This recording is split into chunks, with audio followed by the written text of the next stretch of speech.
రాష్ట్ర చరిత్రలో ఎప్పుడు చూడని విధంగా మనం కొత్తగా గవర్నమెంట్ రంగంలో 3 పోర్టులు ఏకంగా కట్టడానికి శ్రీకారం చుట్టాం. ఇదే విశాఖపట్నం జిల్లాల ప్రజలకు అందరికీ కూడా బాగా తెలుసు. మూలపేట శ్రీకాకుళం జిల్లాలో పోర్టు గతంలో ఎప్పుడు ఊహించని విధంగా శ్రీకాకుళం జిల్లాకు అభివృద్ధి బాట నడిపించే ఒక గొప్ప అడుగు ఆ పోర్టు.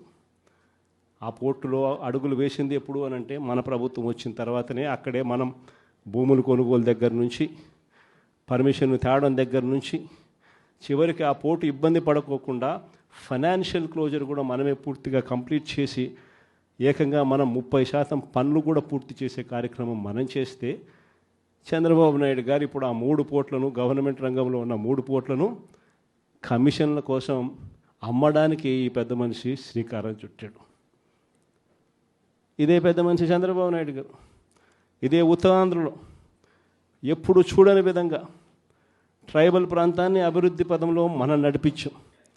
ట్రైబల్ ప్రాంతంలో ఒక ట్రైబల్ ఇంజనీరింగ్ కాలేజ్, ట్రైబల్ ప్రాంతంలో ఒక మెడికల్ కాలేజ్, ట్రైబల్ ప్రాంతంలో ఏకంగా 5 సూపర్ స్పెషాలిటీ హాస్పిటళ్ళు ఐటీడీఏ పరిధిలో, ఏకంగా సాలూరులో ఒక ట్రైబల్ యూనివర్సిటీకి కూడా అడుగులు వేగంగా మనం ముందుకు వేయి చేస్తే ఈ పెద్ద మనిషి